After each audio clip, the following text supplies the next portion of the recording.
I would like to welcome those who are in the church this afternoon and those who will be watching our interview on our YouTube channel now or later.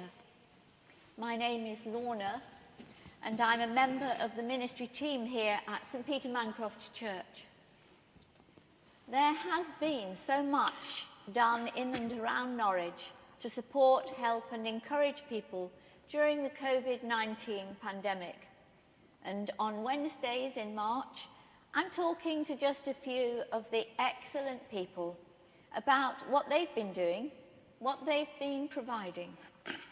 I am very pleased today to be able to welcome my guest, Marion Catlin. Hello. Thank you. Hello, Marion. Thank you for asking me. Well, it's delightful to have you here. Yeah, to meet you too. I'm going to talk a bit about her share shed, and I think we'll be talking about Thomas Browne, maybe other things. Marion is, I found, a very interesting lady. She co-directed Norwich Fringe and has set up the Thomas Browne Day. And of course, in this church, we're very proud about that. She lives in Trowse and, to help out during the pandemic, took on a new role in providing her share shed to help her neighbours after the village store closed. She told me that Norwich is recognised as a sharing city. So I'd just like to ask you a few questions, Marion. Okay, sure. What made you decide to use your shed as a place to sell eggs and foodstuffs, not for profit, for Trowse Village? And why did you call it the share shed?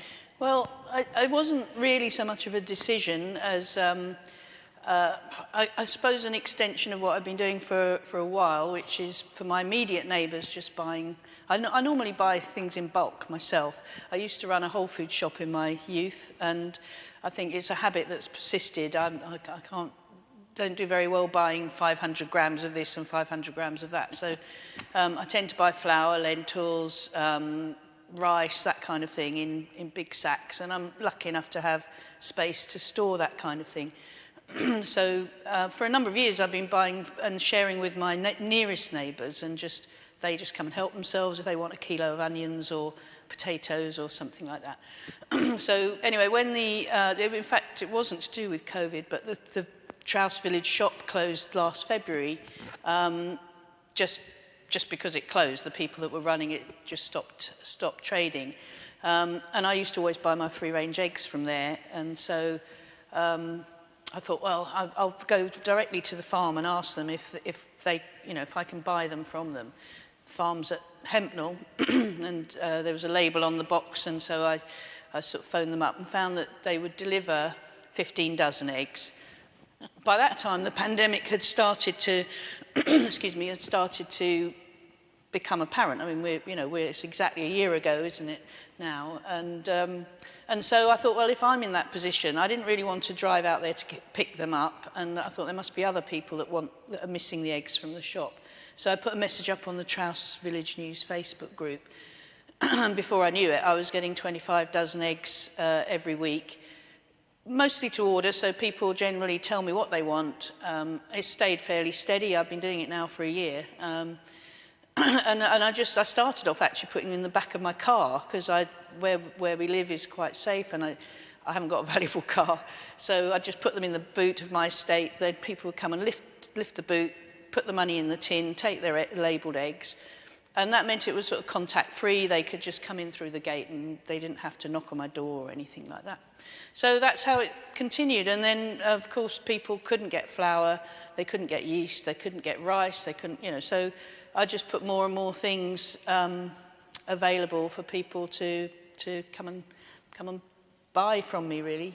So and then it's just carried on with.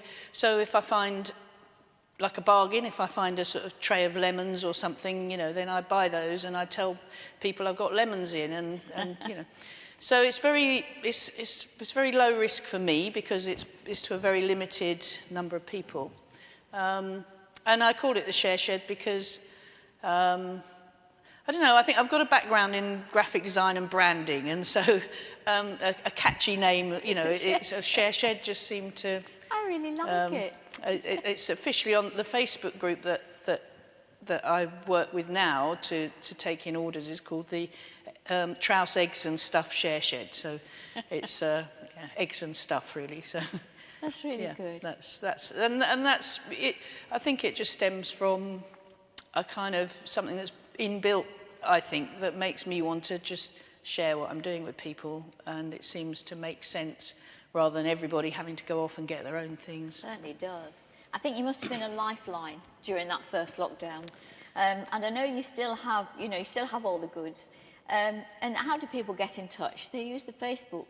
Yeah, basically, after a while, I set up a separate Facebook group, which is a private group, because I did want to keep it sort of contained in a way to Trouse. Well, I live in Trouse Millgate, which is a little hamlet on the just inside the city boundary, and then there's Trouse itself.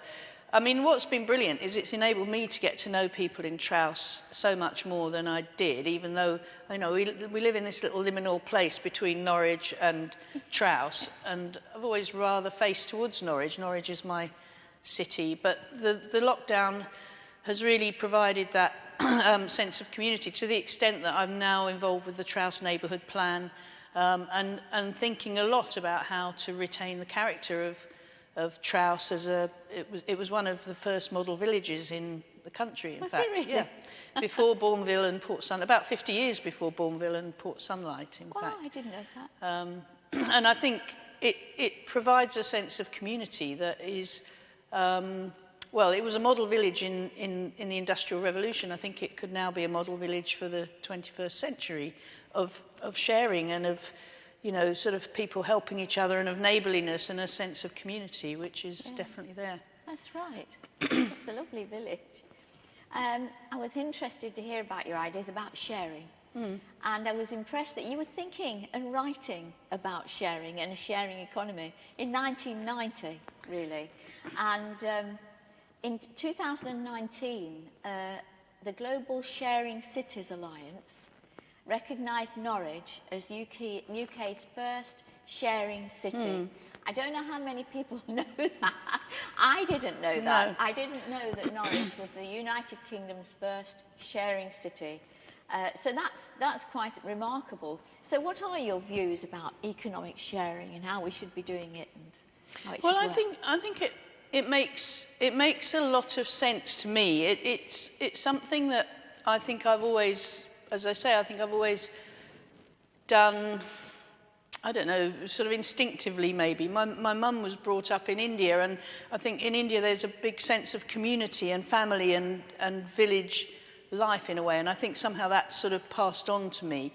I think that, I feel like in the 1980s everybody was encouraged to be very insular and, you look after yourself. There's that kind of idea that you shouldn't borrow things, and you shouldn't, if you haven't got it, you go and buy it, But actually it doesn't make sense. We don't all need a lawnmower all the time, or, certain tools and things like that. We could do a lot more sharing of and be more economical with. And I mean, I know people who will need, I don't know, a cake tin to bake a birthday cake. They maybe only bake a cake once a year, so they'll buy a tin, use it, throw it away, and then buy another one the next year because they're so cheap, actually. It's hard to believe that for £5 you can manufacture, sort of distribute and sell a solid object in a way. So I do feel strongly about our resources and also how we can be connected through sharing things, and the sense of trust as well, which I think, non-sharers are often very suspicious people and they don't really trust other people, whereas and that's where the sense of community and neighbourhood, I think neighbourhood is really important, and getting to know the people that live around, and often we don't do that. No, we don't. I think the lockdown's taught us a lot, really. A great Well, deal. I hope it persists and that people don't, I mean, obviously I don't hope the lockdown persists, but I hope that feeling that people can do more for each other and help doesn't normally take a lot of time or effort. It's a little bit more than just thinking about yourself all the time, but, actually, as the old saying goes, what goes around comes around, and then you find other people who help you, and it's just much more economic in terms of effort as well. Yes. So do you feel that the pandemic has taught us something about the way we use our stuff and economy? Someone came to pick up some eggs one day, and they said that they used to get 2 or 3 deliveries from Sainsbury's every week. They'd just sort of run out of something, and because I suppose if you buy a delivery pass, I do get occasional deliveries of things, but not very much. So I didn't really realise that you didn't have to pay like £5 for every delivery. And so with a delivery pass, you can get all these deliveries. Well, they found that because they couldn't get a delivery whenever they wanted, they were actually managing their food in a different way. I think there is a bit of an issue because a lot of homes are much smaller now with not very much storage, and a lot of people say, well, they just don't have room to keep things, so they buy them and throw them away, and we get a lot of food waste that way, and we also get a lot of sort of product waste, I suppose, for that reason. That was what my dissertation was about in 1990 when I was at art school, was about sort of waste and built-in obsolescence and things being, just being bought and consumed and thrown away, which, it was called It Can't Go On Forever, and it just seemed like I couldn't imagine how, where do all these shoes go? There were shoe shops everywhere, and I was thinking, well, what happens to the shoes? Yeah. When you said that to me earlier, I can't stop thinking about all these shoes. I don't know. It just seems, there is so much stuff in the world. So much waste. I think it is also what our economies, I don't mean just our economy, but economies across the world sort of work on, is this, it's almost creating labour, creating something to do and a market to sell things and a circulation of money. And of course, people, we don't really want to go back to the times when everybody had to farm their, sort of small acreage of land in order to live and to scratch a living. And so there's a balance, isn't there? There's a price to pay. A balance. But I think we just need to be more discriminating about it and think about it a bit more. Yeah, absolutely right. I think we have got a couple of minutes because I really can't have you here without talking about Thomas Browne, actually. I understood his Religio Medici. I'm so fascinated by that in the 17th century, he was talking about how religion and science could go together. Yeah. What a modern man. Well, it was a big conflict for him, I think, because he was, like most people, he was guided by religion. That was, it was incredibly important. And as I don't know how many people that are watching know that he lived just behind us here, where Pret-a-Manger is. That was where his house was, and his garden was where Primark is. So this was very much his local church, and it was his patch all around here. And he was a deeply, upright citizen, a deeply religious man, but he was also one of the early scientists, and his distinguishing factor, I think, was that it was his curiosity. He was very curious about how things worked and what happened. And so that led to this kind of thought process of, well, how do I square these ideas that were coming along, about evolution and yet, so believing in science and fact and evidence. He was also one of the first. He helped to develop the sort of experimental method, which we just completely take for granted now. If you want to know how something works, you kind of conduct an experiment of some sort, watch what happens, observe it, and then you come to a conclusion. Well, that wasn't how things happened before the 17th century. So he was very much this, an experimental person. He just conducted experiments. So he was, conflicting. And how did he square this sort of the two sides to his life? Well, there's something I've got to say. I just haven't got enough of you yet, Marion. So we'll have to meet again here, and we'll talk about Thomas Browne.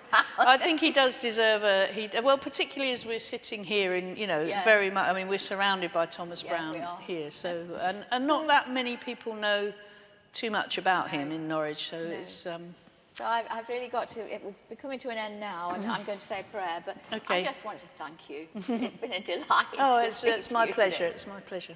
So let's have a quiet moment as we come to a moment of prayer.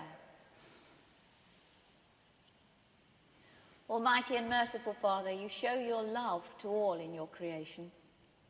We thank you for those who have shown their love in going to the aid of their neighbours, families, the sick, the isolated, and those in need. We thank you for all who are providing food and support and ask you to bless them. We thank you for those who are working to include those who feel lonely and isolated. And as we gradually come out of this time of lockdown, grant us the courage not to rush back to our old ways, but to rebuild our world together, sharing with justice, equality, and peace for all.